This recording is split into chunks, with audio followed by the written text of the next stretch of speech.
नमस्कार मित्रांनो, welcome to S class education. So मित्रांनो, प्रिव्हियस व्हिडिओमध्ये आपण सुरुवात केली होती पेरियोडिक क्लासिफिकेशन ऑफ एलिमेंट्स या चॅप्टरला. पार्ट 1 मध्ये आपण ह्या सगळ्या गोष्टी कव्हर केल्या होत्या. डोबेरानस स्ट्रेट्स काय आहे, न्यूलँड्स लॉ ऑफ ऑक्टेव्स काय आहे, त्यासोबतच मेंडेलिव्हचे मेरिट्स काय आहेत, डीमेरिट्स काय आहेत.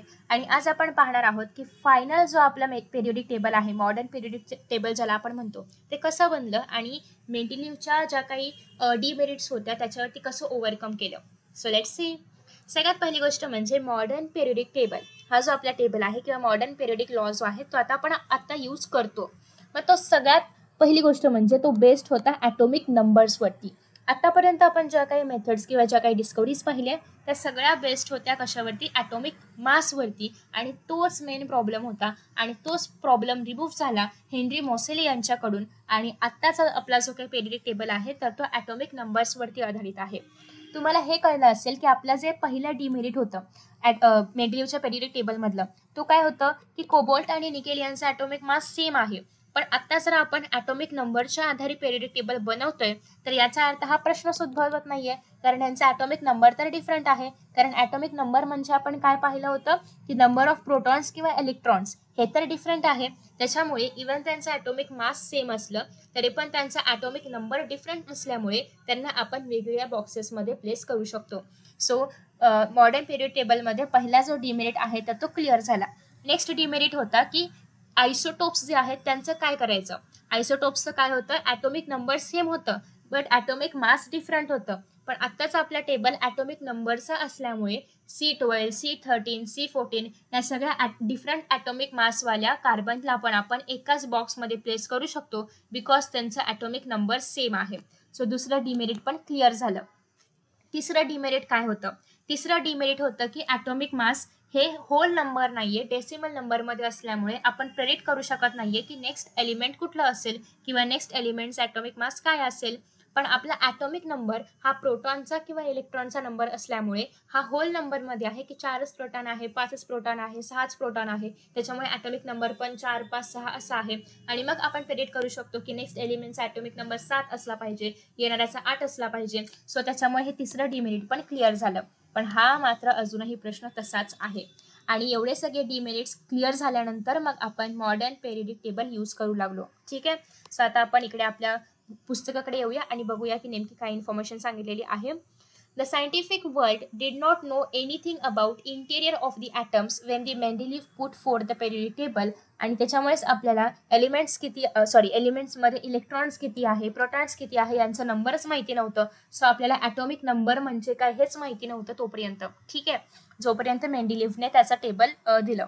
After the discovery of electron, आणि जेव्हा इलेक्ट्रॉनची डिस्कवरी झाली, कारण आधी आपल्याला फक्त प्रोटॉन आणि न्यूट्रॉनच माहिती होतं. सो आधी आपण फक्त ॲटॉमिक मासचाच विचार करत होतो, कारण इलेक्ट्रॉन असतं हेच कळलं नव्हतं ना. पण जेव्हा इलेक्ट्रॉन असतं हे कळलं तेव्हा मग आपल्याला हे पण कळलं की इलेक्ट्रॉन आणि प्रोटॉनचा नंबर पण सेम आहे, मग आपण याचा काहीतरी उपयोग करू शकतो. ठीक आहे. आणि मग त्याच्या आधारे ॲटम्स आणि ॲटॉमिक नंबर याचा आपल्याला एक रिलेशन कळू लागलं. आणि मग जो आपला पेरियोडिक टेबल जो आहे त्याला मॉडिफाय केलं कशामध्ये, ॲटॉमिक नंबरच्या याच्यामध्ये किंवा ॲटॉमिक नंबरच्या नुसार. ठीक आहे. So in 1913 English scientist Henry Moseley demonstrated with the help of experiments using X-ray tube that the atomic number of the elements corresponds to the positive charge present on the nucleus, म्हणजेच number of proton present in the element. And this revealed that atomic number is more fundamental property of an element than atomic mass. आणि मग कळलं की अरे atomic number ही main property आहे atomic मासपेक्षा. कधी कळलं? 1913 मध्ये. नेक्स्ट आहे अकॉर्डिंग टू द, आणि मग याच्या आधारे त्यांनी एक नवीन लॉ दिला की properties of elements are periodic function of their atomic number. मेंडेलिव्हने सांगितलं होतं ॲटॉमिक मास, आणि नवीन मॉडर्न पेरियोडिक टेबलमध्ये सांगितलं की ॲटॉमिक नंबर. सो तुम्हाला जर हे फिलिंग द ब्लँक्समध्ये किंवा MCQsमध्ये आलं तर आधी वाचायचं की कोणाचं विचारलंय. मॉडर्नचं विचारलं तर ॲटॉमिक नंबर आला पाहिजे, मेंडेलिव्हचं विचारलं तर ॲटॉमिक मास आला पाहिजे. Right, done. After that next आहे, आता आपण हा टेबल नेमका कसा होता किंवा याचे स्ट्रक्चर काय होतं ते जाणून घेऊया. So the classification of elements resulting from an arrangement of elements in the increasing order of their atomic number, ह्याला आपण म्हणणार आहोत मॉडर्न पेरियोडिक टेबल किंवा long form of periodic table पण ह्याला म्हटलं जातं. So the properties of elements can be predicted more accurately with the help of modern periodic table formed on the basis of atomic numbers. The modern periodic table is also called as long form of periodic table. So in the modern periodic table, the elements were arranged as per increasing atomic number, जो की drawback होता मेंडेलिव्हचा, जो आता remove झाला. But अजूनही हायड्रोजनच्या पोझिशनचा drawback remove झाला नाही. आत्ताचा जो काही आपला पेरियडिक टेबल आहे त्याच्यामध्ये सुद्धा हायड्रोजनची पोझिशन फर्स्ट किंवा आपल्या हॅलोजनच्या ग्रुपमध्ये कुठेही ठेवली जाऊ शकते, बट त्याचं पोझिशन डिसाइडेड नाहीये, सो ते फर्स्ट वरतीच ठेवलं जातं. We have seen in the previous standard that the electronic configuration of an atom, the way in which the electrons are distributed in the shell around the nucleus, is determined by the total number of electrons in it, and the total number of electrons in an atom is same as the atomic number. आपल्याला माहिती आहे की आपण electronic configuration कसं लिहितो. For example सोडियमचं लिहायचं आहे तर आपण कसं लिहितो, 2:8:1. म्हणजे हे काय आहे, त्याच्यामध्ये किती इलेक्ट्रॉन्स किंवा किती प्रोटॉन्स प्रेझेंट आहेत, म्हणजेच हे काय आहे, त्याचा ॲटॉमिक नंबर आहे जे आपण झेडने डिनोट करतो. ठीक आहे. आफ्टर दॅट नेक्स्ट, आता हे जे आपलं पेरियडिक टेबल आहे याचं स्ट्रक्चर आपण बघूया. ॲक्च्युली मी याची पण इमेज इथे ॲड केली पाहिजे होती नोट्समध्ये, बट नो वरीज, मी ते नंतर मॉडिफाय करून ॲड करेन. ठीक आहे. सो हे जे आपलं मॉडर्न पेरियडिक टेबल आहे याच्यामध्ये बघा तुम्हाला अजूनही हायड्रोजनचा कलर वेगळा पाहायला मिळतोय. म्हणजे सगळ्या लिथियमच्या ग्रुपचा किंवा फर्स्ट ग्रुपचा कलर पिंक आहे आणि हायड्रोजनचा कलर अजूनही वेगळा आहे, कारण आपल्याला हेच माहिती नाही की हायड्रोजन इथे आला पाहिजे की इथे आला पाहिजे, त्याच्यामुळे त्याचा कलर वेगळा आहे. ठीक आहे. सो कलर कॉर्डिनेशन पण लक्षात घ्या. हे सगळे जे आहेत तर याचा कलर वेगळा आहे कारण हे नोबेल गॅस आहेत. हे सगळे पर्पलमध्ये आहेत कारण हे सगळे हॅलोजन्स आहेत. हे सगळे थोडेसे डार्क थोडेसे म्हणजे थोडंसं ब्राईट ब्ल्यू कलरमध्ये आहेत कारण हे सगळे मेटलॉइड्स आहेत. हे सगळे नॉन मेटल्स आहेत. हे सगळे वेगळ्या ब्लॉकमध्ये येतात. या सगळ्याच्या प्रॉपर्टीज वेगळ्या आहेत. या ऑरेंजवाल्यांच्या प्रॉपर्टीज वेगळ्या आहेत. या ग्रीनवाल्यांच्या प्रॉपर्टीज वेगळ्या आहेत. त्याच्यामुळे प्रत्येकाचा कलर इथे वेगळा आहे. ठीक आहे. सो नेक्स्ट आता आपण पाहतोय की हा जो आपला पेरियडिक टेबल आहे याच्यामध्ये जे रोज आहेत त्यांना पिरियडच नाव ठेवलेलं आहे आणि जे कॉलम्स आहेत त्यांना ग्रुप्सच नाव ठेवलेलं आहे. आणि याच्यामध्ये एकूण 7 पिरियड्स आहेत, म्हणजे 7 रोज आहेत. ठीक आहे. आणि जे ग्रुप्स आहेत ते एकूण किती आहेत, 18 आहेत. सो 18 ग्रुप्स आहेत आणि 7 पिरियड्स आहेत. नेक्स्ट आहे अजून काय केलं होतं, हेनरी मोसेली यांनी ब्लॉक्स बनवले. म्हणजे फर्स्ट आणि सेकंड हा ग्रुप एका ब्लॉकमध्ये येतो ज्याचं नाव आहे एस ब्लॉक. 3 पासून ते 12 यांचा एक ग्रुप बनवला ज्याचं नाव आहे डी ब्लॉक. 13 पासून ते 18 पर्यंतच्या ह्याचा एलिमेंट्सचा एक ग्रुप बनवला ज्यांचं नाव आहे पी ब्लॉक. आणि इथे हे जे तुम्हाला खाली पाहायला मिळते यांची ऍक्च्युली पोझिशन इथे आहे, म्हणजे इथून सुरू होऊन इथे संपलं पाहिजे, बट ते इथे प्लेस नाही करू शकत आपण, स्ट्रक्चर पूर्ण बिघडेल. त्याच्यामुळे त्यांना इथे आपण असं डिनोट करतो आणि खाली लिहितो. यांचं नाव आहे एफ ब्लॉक. त्याच्यामध्ये लॅन्थिनाइट आणि ॲक्टिनाइटची सिरीज येते. ठीक आहे. सो अशा पद्धतीने एकूण 4 ब्लॉक्स आपल्याला पाहायला मिळतात ज्याचं नावं मी इथे लिहिलेली आहेत. यातला पी ब्लॉक विशेष आहे. याचं कारण असं आहे की पी ब्लॉक मधले हे जे ग्रीन एलिमेंट्स पाहायला मिळतात ग्रीन कलरचे, तर हे मेटल्स आहेत. हे जे पर्पल कलरचे पाहायला मिळतात आणि हे जे थोडेसे काय म्हणू आपण थोडेसे ग्रेइश शेडमध्ये पाहायला मिळतात हे सगळे नॉन मेटल्स आहेत. आणि या लाईनवरती जे आहेत, ठीक आहे, या लाईनवरती जे आहेत जी झिगझॅग लाईन पाहायला मिळते, या लाईनवरचे जे आहेत तर ते सगळे मेटलॉइड्स आहेत. म्हणजे पी ब्लॉक मध्ये तुम्हाला मेटल्स पण पाहायला मिळते, नॉन मेटल्स पण पाहायला मिळते आणि मेटलॉइड्स पण पाहायला मिळतात. जे सगळे लेफ्टचे आहेत तर ते मेटल्स आहेत, राईटचे नॉन मेटल्स आहेत आणि रेषेवरचे मेटलॉइड्स आहेत. सो ही झिगझॅग लाईन जी आहे तर ती या सगळ्यांना सेपरेट करायचं काम करते. ठीक आहे. हे सगळं इथे लिहिलंय, सगळं तुम्ही रीड करू शकता. इथे जे लिहिलंय तेच मी नोट्सच्या फॉर्ममध्ये इथे लिहिलेलं आहे. तुम्ही एवढं लक्षात ठेवलं तर तुम्हाला हे असं एवढं एलॅबोरेट करता आलं पाहिजे आणि एवढं मोठं आन्सर लिहिता आलं पाहिजे. या स्ट्रक्चरमध्ये एकूण 118 बॉक्सेस आहेत का, तर 118 एलिमेंट्स आहेत त्याच्यामुळे. मग ते 118 बॉक्सेस कसे अरेंज केलेत सगळं इथे जे सांगितले तेच मी लिहिलंय, फक्त थोडक्यात लिहिलंय. तुम्हाला एवढंच लक्षात ठेवायचं आहे, बाकी तुम्ही स्टेटमेंट्स मध्ये वगैरे लिहिलं की त्याचा आन्सर मोठा दिसेल. ठीक आहे. आफ्टर दॅट नेक्स्ट, आता हे जे आपलं मॉडर्न पेरियडिक टेबल आहे त्याच्यामध्ये इलेक्ट्रॉनिक कन्फिगरेशन आपण कसं दाखवतो. So within a period the neighbouring elements differ slightly in their properties while distant elements differ widely in their properties. So element in the same group show same gradation in their properties. म्हणजे काय की एका ग्रुपमध्ये एका ग्रुपमध्ये जे काही elements आहेत त्या सगळ्यांच्या प्रॉपर्टीज काय असणार आहेत, सेम असणार आहेत. For example sodium, potassium, lithium या सगळ्यांच्या प्रॉपर्टीज काय आहेत, सेम असणार आहेत. So same group same property, पण same period not same property. Okay. Same पिरियडमध्ये असणारे एलिमेंट्स, फॉर एक्झाम्पल आपण घेऊया बोरॉन आणि बेरिलियम यांच्या प्रॉपर्टीज सेम नसणार. लिथियम, बोरॉन, बेरिलियम यांच्या प्रॉपर्टीज सेम नसणार, पण लिथियम, सोडियम, पोटॅशियम यांच्या प्रॉपर्टीज ऑलमोस्ट सेम असणार. So same group, same properties, same period, not same properties किंवा डिफरंट प्रॉपर्टीज. ठीक आहे. सो अजून एक गोष्ट, ग्रुपमध्ये जर आपण पाहिलं तर सगळ्याच्या शेवटच्या शेलमध्ये, असं शेल असतात ना प्रत्येकाचे, इथे इलेक्ट्रॉन इथे इलेक्ट्रॉन, तर शेवटच्या शेलमध्ये ज्याला आपण आउटर मोस्ट शेल म्हणतो, त्याच्यामध्ये same element same atom, same electron असणार आहेत, सेम नंबर ऑफ इलेक्ट्रॉन. ठीक आहे. शेवटच्या शेलमध्ये सेम नंबर ऑफ इलेक्ट्रॉन असणार आहे. तुम्ही इथे बघू पण शकता. सोडियमचं कॉन्फिगरेशन कसं येईल, 2,8,1, लिथियमचं 2,1, पोटॅशियमचं 2,8, किती झाले 8 आणि 2 10, 10 आणि 8 किती झाले 18 आणि 1. सो सगळ्याच्या आउटर मोस्ट शेलमध्ये एकच इलेक्ट्रॉन पाहायला मिळणार. सो सगळ्यांच्या आउटर मोस्ट शेलमध्ये कसं आहे, सेम इलेक्ट्रॉन, पण हे पिरियड्समध्ये फॉलो नाही होणार. ठीक आहे. सो हे आहे इलेक्ट्रॉनिक कन्फिगरेशनचा ट्रेंड, जो की आपल्याला ग्रुप्समध्ये पाहायला मिळतो.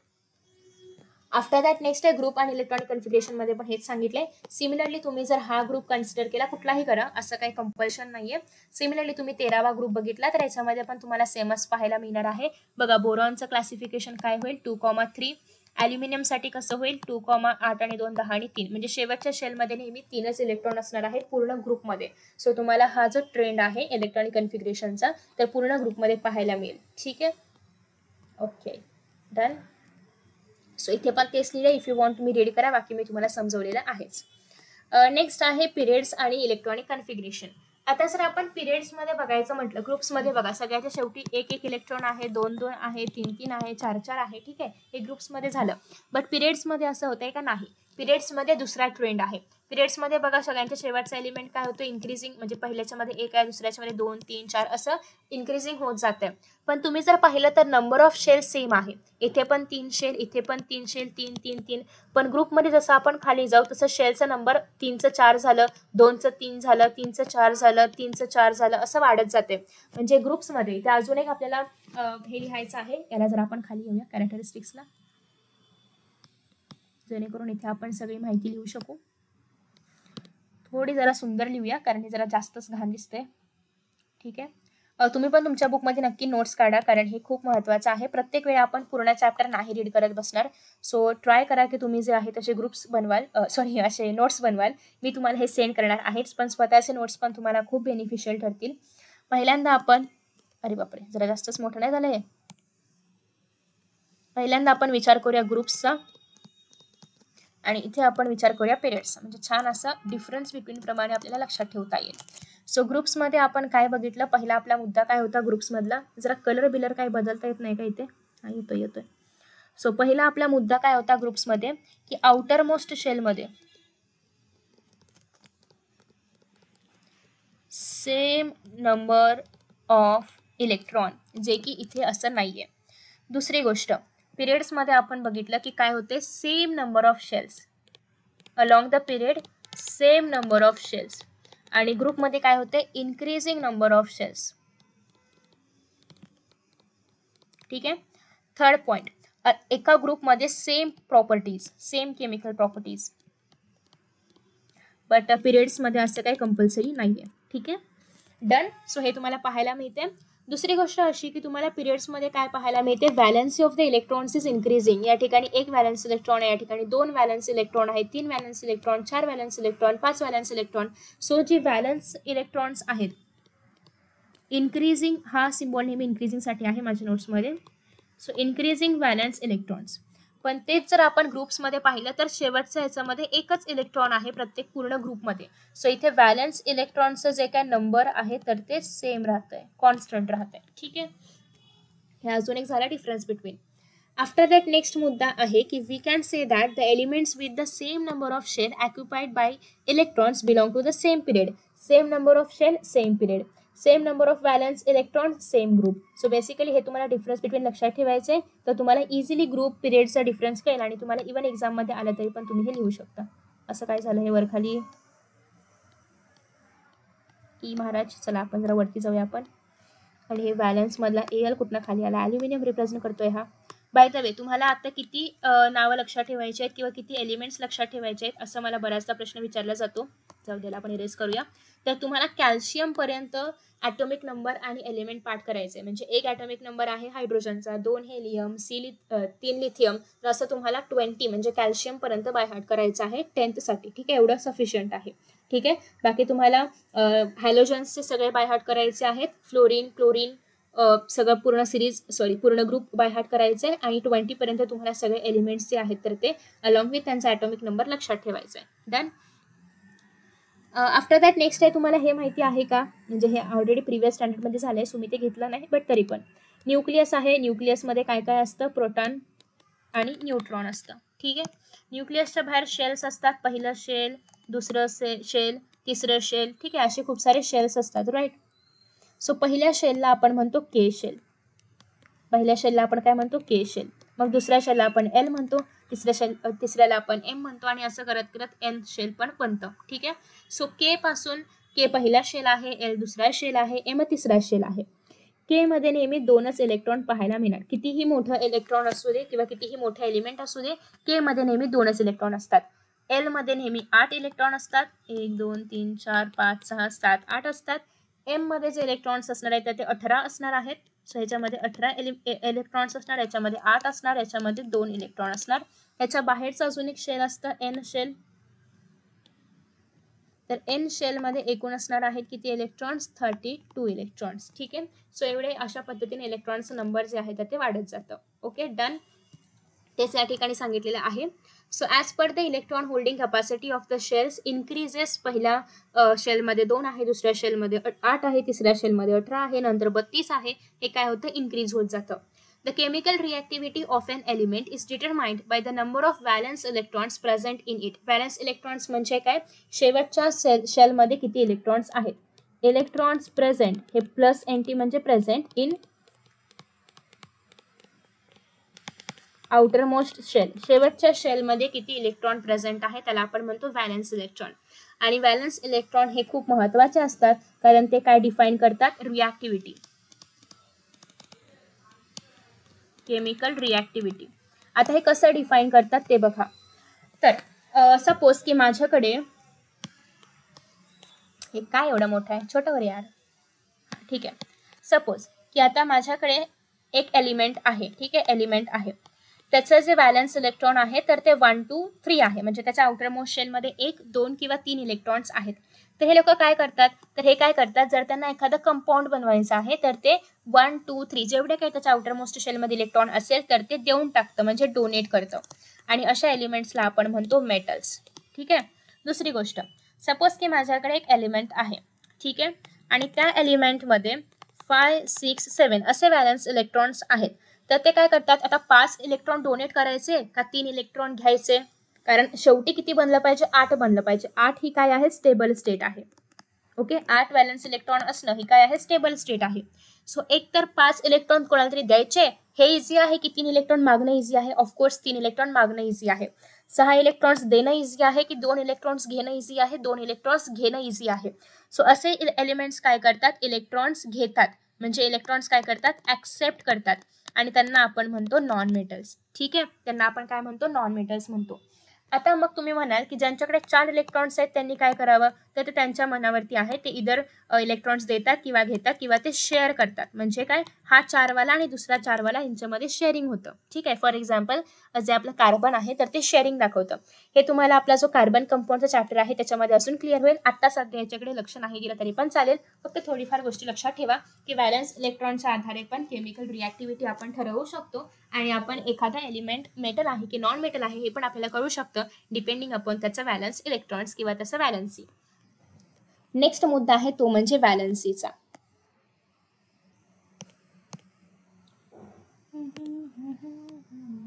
छान असा आपण एक आकार घेऊया. ठीक आहे, याच्यामध्ये आपण आता बघणार आहोत ती म्हणजे व्हॅलन्सी. सो मी मुद्दाम काही इथे मुद्दे लिहिले नाहीयेत, कारण ते लिहून उपयोग नाहीये, फक्त तुम्हाला समजलं पाहिजे. सो व्हॅलन्सीमध्ये काय म्हटलं, you have learn in the previous standard that the valency of an element is determined by the valence electrons. आणि व्हॅलन्स इलेक्ट्रॉन्स म्हणजे काय, आउटर मोस्ट शेल मधले इलेक्ट्रॉन्स. ओके, आता व्हॅलन्सी आपण कशी फाइंड आउट करतो? जर आउटर मोस्ट सेलमध्ये व्हॅलन्स इलेक्ट्रॉन्स 1 to 4 असतील आणि जर व्हॅलन्स इलेक्ट्रॉन्स 5 to 8 असतील तर कशी व्हॅलन्सी फाइंड आउट करायची? 1 to 4 असेल तर valence electrons is equal to valency, म्हणजे 1 व्हॅलन्स इलेक्ट्रॉन आहे 1 झाली व्हॅलन्सी, 2 व्हॅलन्स इलेक्ट्रॉन आहे 2 झाली व्हॅलन्सी, 4 व्हॅलन्स इलेक्ट्रॉन आहे 4 झाली व्हॅलन्सी. पण जर व्हॅलन्स इलेक्ट्रॉन 5 to 8 असेल तर व्हॅलन्सी इज इक्वल टू जे नंबर आहे त्याच्यामधून आपल्याला सबट्रॅक्ट करायचं आहे 8 मधून. So 8 minus valence electron. ठीक आहे, म्हणजे जर व्हॅलन्स इलेक्ट्रॉन 5 असेल तर त्याचं व्हॅलन्सी असणार आहे 3, व्हॅलन्स इलेक्ट्रॉन 6 असेल व्हॅलन्सी असणार आहे 2, व्हॅलन्स इलेक्ट्रॉन 7 असतील तर व्हॅलन्सी असणार आहे 1 आणि व्हॅलन्स इलेक्ट्रॉन 8 असेल तर व्हॅलन्सी असणार आहे 0. तर अशा पद्धतीने व्हॅलन्स इलेक्ट्रॉन 8 मधून तुम्हाला व्हॅलन्स इलेक्ट्रॉन सबट्रॅक्ट करायचे असतात जेव्हा तुम्हाला 5 to 8 ची व्हॅलन्सी फाइंड आउट करायची असते तेव्हा. आणि 1 to 4 ची असेल तर जी व्हॅलन्स इलेक्ट्रॉन जेवढे असणार आहे तेवढीच त्याची व्हॅलन्सी असणार आहे. ठीक आहे, सो हे ऑलरेडी प्रिव्हियस स्टँडर्डमध्ये झालंय. इफ यू डोंट रिमेंबर तर तुम्ही पुन्हा एकदा याला रिवाइज करू शकता. आफ्टर दॅट नेक्स्ट आहे, आता आपण येतोय ॲटॉमिक साईजकडे. ठीक आहे, ॲटॉमिक साईज किंवा ॲटॉमिक रेडियसकडे. सो बेसिकली हा जो माझा इथे असणारा कलर जरा बदलूया आपण. हा जो माझा इथे असणारा न्यूक्लियस आहे तो, आणि माझा outermost shell. Outermost shell म्हणजे काय? जिथे आपलं इलेक्ट्रॉन भरणं संपतंय, शेवटचं शेल. सो आता इथे कुठलाही इलेक्ट्रॉन नाहीये, सो हे नाहीये माझा outermost shell. Outermost shell म्हणजे कुठे? जिथे शेवटचं इलेक्ट्रॉन प्रेझेंट आहे. सो या केसमध्ये के माझा आउटर मोस्ट शेल आहे. सो न्यूक्लियस पासून के पर्यंतचा जो काही डिस्टन्स आहे, जे काही रेडियस आपण का म्हणतोय? कारण शेल्स सर्क्युलर आहेत त्याच्यामुळे आपण म्हणूया की यांच्यामधलं हे जे काही रेडियस आहे त्याला आपण म्हणणार आहोत ॲटॉमिक रेडियस. आणि ॲटॉमिक रेडियस जसं आपण डिस्टन्स मीटरमध्ये मेजर करतो त्याप्रमाणे ॲटॉमिक डिस्टन्स आपण पिकोमीटरमध्ये मेजर करतो. आणि पिकोमीटर म्हणजेच काय? किती मीटर? तर 10⁻⁻12 मीटर, म्हणजे केवढं छोटंसं पिकोमीटर आहे. कारण आपलं एलिमेंटच किंवा ॲटमच एवढं छोटं असतं त्याच्यामुळे अर्थात त्याचं रेडियस पण लहान असणार आहे. ठीक आहे, so as you all know atomic radius म्हणजे काय? The distance between the nucleus and the outermost shell of the atom, त्याला आपण म्हणणार आहोत atomic radius. Okay, distance between nucleus and the outermost shell. आणि हे आपण major करतो 1 पिकोमीटरमध्ये, म्हणजे 10⁻⁻12 मध्ये. हवं तरी ते लिहा पिकोमीटर. आय होप हा कलर पण बराचसा विजिबल आहे तुम्हाला. मे बी नसेल तर प्लीज खाली कमेंट बॉक्समध्ये सांगा, सो मी नेक्स्ट टाइम नाही यूज करणार. ठीक आहे, सो आता ॲटॉमिक रेडियसचा पण एक छान असा ट्रेंड आहे, तो म्हणजे असा की आता मला एक सांगा, इथे आपण सगळ्या ह्याचं इलेक्ट्रॉनिक कन्फिग्रेशन पाहिलं. ठीक आहे, आपण हे पण पाहिलं की ग्रुप्समध्ये खाली जाताना काय होत आहेत? शेल्सचे नंबर इन्क्रीज होत आहेत. आता शेलचा नंबर वाढलं तर ॲटॉमिक रेडियस वाढतंय का? बघा, इथे जर माझ्याकडे किती शेल आहेत? 3च शेल आहेत, ॲटॉमिक रेडियस कमी असणार. 4 शेल झाले, ॲटॉमिक रेडियस वाढलं. 5 शेल झाले, अजून वाढलं. म्हणजे डाऊन द ग्रुप काय होतंय? ॲटॉमिक रेडियस काय होतंय? इन्क्रीज होतंय. ठीक आहे, डाऊन द ग्रुप, इथे मी लिहिले डाऊन द ग्रुप, इथे लिहा हवं तर down the group atomic radius काय होतंय? इन्क्रीज होतंय. कारण काय इन्क्रीज होतंय? कशामुळे इन्क्रीज होतंय? नंबर ऑफ शेल्स इन्क्रीज होत आहेत. नंबर ऑफ शेल्स इन्क्रीज का होते हे आपण ऑलरेडी पाहिलेलं आहे. ठीक आहे, सो डाऊन द ग्रुप काय होतंय? नंबर ऑफ शेल्स इन्क्रीज होत आहेत, सो ॲटॉमिक रेडियस वाढते. हे जर आपण पिरियड्समध्ये पाहिलं तर नंबर ऑफ शेल्स तेवढेच राहत आहेत. ठीक आहे, नंबर ऑफ शेल्स तेवढेच राहत आहेत, पण व्हॅलन्स इलेक्ट्रॉनचा नंबर काय होतंय? वाढतंय. त्याच्यामुळे न्यूक्लियसच्या पासून दूर या ठिकाणी खूप सारे इलेक्ट्रॉन्स आहेत, जे त्या इलेक्ट्रॉन्सवरती काय चार्ज आहे? निगेटिव्ह चार्ज आहे. न्यूक्लियसमध्ये काय प्रेझेंट आहे? प्रोटॉन्स. काय आहे? पॉझिटिव्ह चार्ज आहे. जेवढे इलेक्ट्रॉन जास्त असणार तेवढेच ते जास्त प्रोटॉनकडे खेचले जाणार. म्हणजे इव्हन यांच्यामध्ये शेल तेवढेच राहत आहेत, पण तरी सुद्धा इलेक्ट्रॉनचा नंबर वाढत असल्यामुळे हे शेल खेचलं जात आहे, आणि खेचलं गेल्यामुळे याची रेडियस काय होते? कमी होते. खेचलं जाते ना, सो जेवढं इलेक्ट्रॉन वाढेल तेवढं ते खेचलं जाणार आणि तेवढी त्याची रेडियस काय होते? कमी होते. सो अलॉंग पिरियड जी रेडियस आहे तर ती डिक्रीज होते. का? तर व्हॅलन्स इलेक्ट्रॉन्स वाढत आहेत त्याच्यामुळे जे आपलं झेड चार्ज आहे तर ते इन्क्रीज होते. का? तर निगेटिव्ह चार्ज इन्क्रीज होतोय, अट्रॅक्शन वाढतंय. या सगळ्यांमुळे जे आपलं ॲटॉमिक रेडियस आहे तर ते काय होतंय? कमी होतंय. ठीक आहे, सो ॲटॉमिक रेडियसचा ट्रेंड तुम्हाला कळला असेल की अलॉंग द पिरियड काय होतंय? डिक्रीज होतंय. अलॉंग द ग्रुप किंवा अक्रॉस द ग्रुप काय होते? डाऊन द ग्रुप काय होते? इन्क्रीज होते. का? तर नंबर ऑफ शेल वाढतंय. ठीक आहे, सो तुम्ही ते बघू शकता की डाऊन द ग्रुप जे आहे लिथियम ॲक्च्युली इथे पाहिजे. तर डाऊन द ग्रुप जे आहे तर ते इन्क्रीज होते लिथियम, सोडियम, पोटॅशियम यांच्यामध्ये. आणि अलॉंग द पिरियड तुम्हाला पाहायला मिळेल की ते काय होणार आहे, डिक्रीज. सो आधी लिथियम पाहिजे मग बेरिलियम, असं उलटं काय होतंय, डिक्रीज होतंय. ठीक आहे, याचं रिझन्स पण तुम्हाला इथे पाहायला मिळणार. सो इफ यू वॉन्ट तुम्ही रीड करू शकता, अदरवाईज मी तुम्हाला एक्सप्लेन केलेलं आहे. नेक्स्ट आहे मेटॅलिक आणि नॉन मेटॅलिक कॅरेक्टर. आत्ताच मी तुम्हाला सांगितलं की ते इलेक्ट्रॉन डोनेट करते की इलेक्ट्रॉन ऍक्सेप्ट करते, याच्यावरती ते मेटल आहे की नॉन मेटल आहे हे डिसाईड होतं. आता जर ते लवकरात लवकर इलेक्ट्रॉन डोनेट करते तर ते असणार आहे मेटॅलिक, आणि जर ते इलेक्ट्रॉन एक्सेप्ट करताय तर ते असणार आहे नॉन मेटॅलिक. ठीक आहे, सो मेटॅलिक कॅरेक्टर म्हणजे काय, इलेक्ट्रोपॉझिटिव्हिटी म्हणजेच काय, टेंडन्सी टू लूज इलेक्ट्रॉन.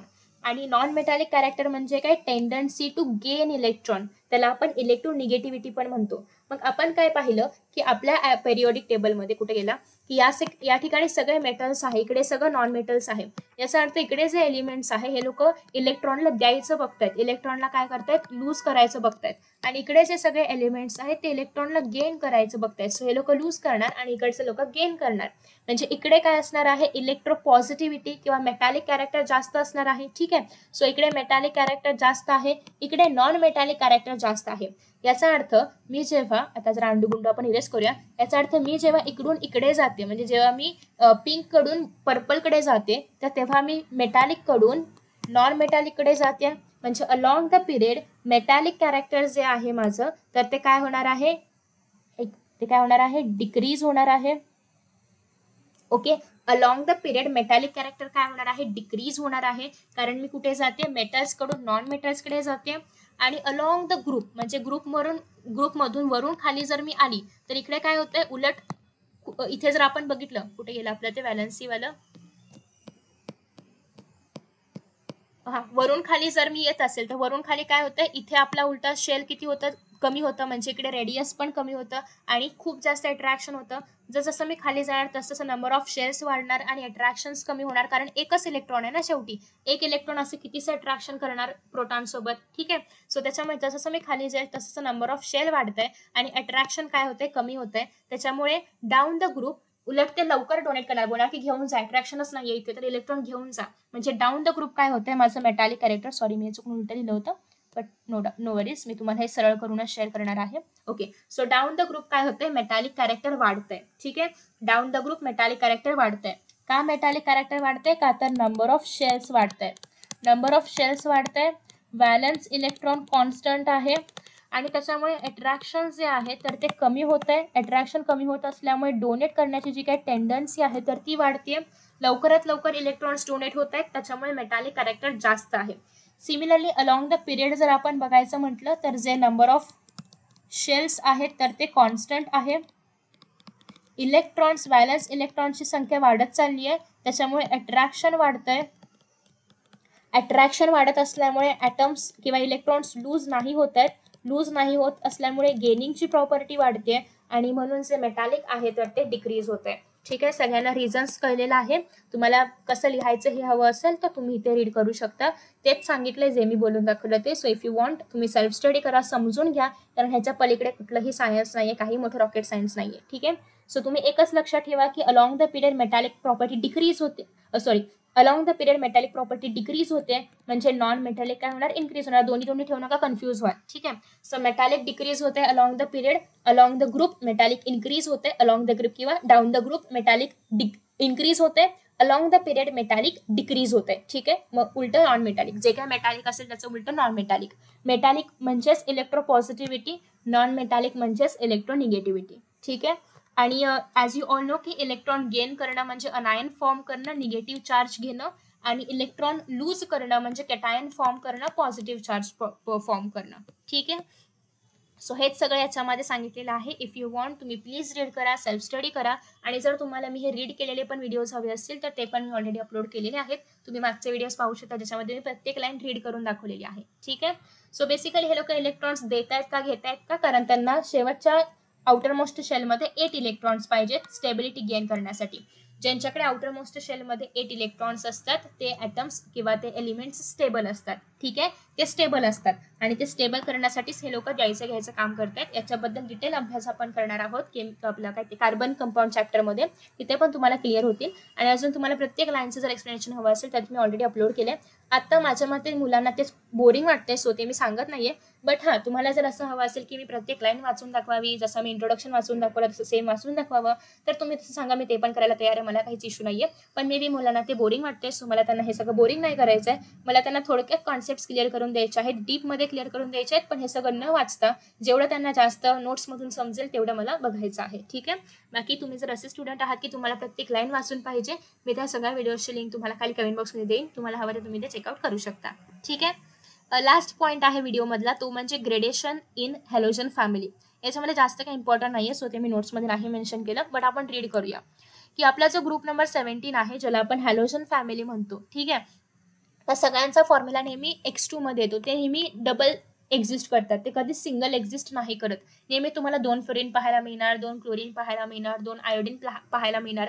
याचं रिझन अगेन त्यांना स्टेबिलिटी पाहिजे, सो त्यासाठी ते डबल फॉर्म्समध्ये एक्झिस्ट करतात. याच्याबद्दल तुम्हाला क्लिअर होतील सगळे कॉन्सेप्ट कार्बन कंपाऊंडमध्ये, कारण तेव्हा आपण ऍक्च्युअल बॉन्ड्स कसे बनतात हे समजून घेणार आहोत.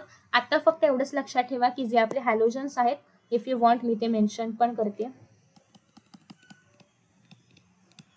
की जे हॅलोजन्स आहेत ते नेहमी X2 मध्ये प्रेझेंट असतात, जे की ग्रुप नंबर 17चे एलिमेंट्स आहेत. फॉर एक्झाम्पल F2 आहे, Cl2 आहे, Br2 आहे, एक्सेट्रा. ठीक आहे. आणि अशा पद्धतीने चॅप्टर संपलेला आहे. एक्सरसाइज मी ऑलरेडी अपलोड केली आहे, नक्की चेकआउट करा. हे सगळे नोट्स तुम्हाला पाहायला मिळतील आपल्या टेलिग्राम चॅनलवरती, सो टेलिग्राम चॅनल पण जॉईन करा. Thank you so much for watching this video. I hope की तुम्हाला चॅप्टर समजला असेल. Bye bye. See you in the next video, next chapter.